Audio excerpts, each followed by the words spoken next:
नमस्कार मित्रांनो. तर पुन्हा कर्तव्य आहे या मालिकेमध्ये आपल्याला पाहायला मिळत आहे की आकाश आणि अखिलने सगळ्यांसाठी गिफ्ट्स आणलेले असतात.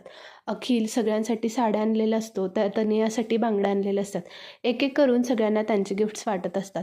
सगळ्यांना गिफ्ट्स आवडतात. आकाश मात्र वसुंधराची साडी कुणालाच दाखवत नाही, ती तशीच पिशवीत पडून राहते. जयश्रीचं लक्ष त्या साडीवर जातं. ती साडी उघडून बघते आणि तिला ती साडी खूप आवडते.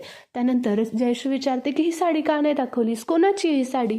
तेव्हा अखिल म्हणतो की ही साडी खूप स्पेशल आहे, आकाश दादाने आपल्या वसुंधरा वहिनीसाठी घेतली आहे. ही साडीकडे तो कंटिन्यू बघतच होता दुकानात. असं त्याला वाटत होतं की ही साडी वसुंधरानेच घातलेली आहे. त्या साडीकडे एकटक बघत होता आणि ती साडी आणली आहे, खूप स्पेशल आहे ती. वसुंधरा खूप खुश होते. जयश्री तिच्या हातात मनात नसताना सुद्धा साडी देते आणि म्हणते घ्या, घाला. वसुंधरा म्हणते माझ्यासाठी साडी आणली, खूप छान आहे, असं म्हणून ती आपली साडी घेते. इकडे शार्दूल तिथे पोहोचलेला असतो. शार्दूल सगळ्यांचे गिफ्ट्स बघतो आणि खूप खुश होतो. तो आकाश म्हणतो की अरे तुला उठवलं नाही कारण तुला बरं वाटत नव्हतं ना, म्हटलं आराम करून द्यावा. तुझ्यासाठी पण मी गिफ्ट्स आणलं आहे. म्हणून आकाश नाही, शार्दूलसाठी घेतलेला कुर्ता त्याच्या हातात देतो आणि म्हणतो की कसा वाटला मला नक्की सांग.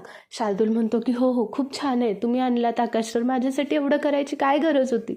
आकाश म्हणतो की गरज कशी नव्हती, आता तू माझा बिझनेस पार्टनर आहेस, असं म्हणून तो त्याला कुर्ता देतो.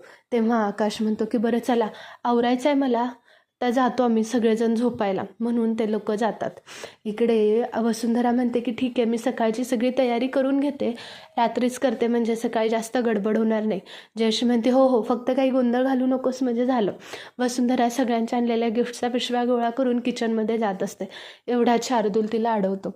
इकडे एक गुंड आपल्या वसुंधराच्या आईवडिलांच्या घरी जातो आणि आतमधून दरवाजा बंद करतो. वसुंधराचे आईवडील म्हणतात की अरे ही काय पद्धत आहे, कोण आहेस तू? तो गुंड म्हणतो की हाय, रानड्यांचं घर आहे ना, आमच्या लकीबाईंनी पाठवले, हा दरवाजा आता 3-4 दिवस उघडायचा नाही. तेव्हा त्याचे वडील म्हणतात ही काय पद्धत आहे आणि तू कोण इथे सांगणारा? तेव्हा तो म्हणतो की हो, इथे मला उशांचे कवर हवेत आपले गन लपवायला. पोलिसांनी धाड टाकली आहे, त्यांच्यातून आता मला वाचायचं आहे. 4 दिवस इथं कोणीसुद्धा आलं नाही पाहिजे. तेव्हा वसुंधराचे वडील काही पुरावे लागतील म्हणून ते त्याला घरात घेतात आणि आपल्या बायकोला सांगतात की येऊ दे येऊ दे, तुला जितका दिवस राहायचं आहे तेवढं राहू दे, म्हणून त्याला आत घेऊन बसतात आणि त्याला शार्दूलबद्दल विचारायला लागतात. ते म्हणतात की ते लकी साहेबांचं काय झालं, आमच्या हल्लीच ओळख झाली आहे, फार काही माहीत नाही.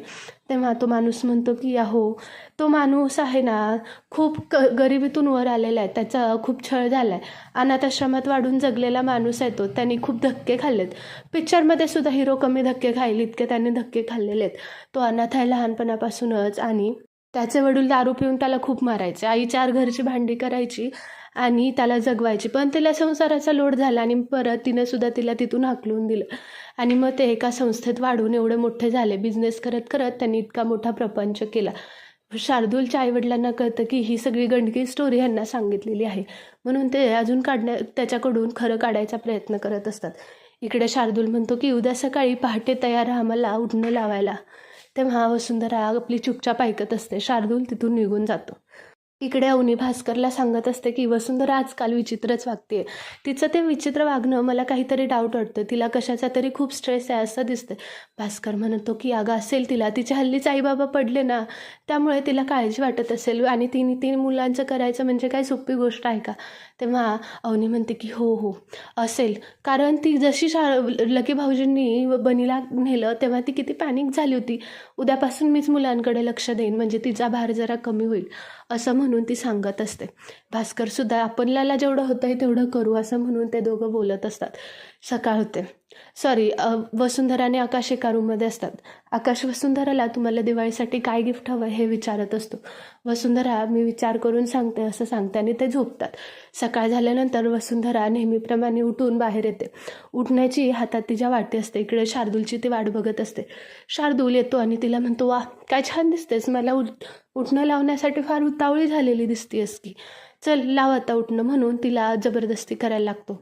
वसुंधरा उठणं घेते, लावते आणि ती त्याला ढकलून देते. तिने आधीच त्याची पूर्ण तयारी केलेली असते.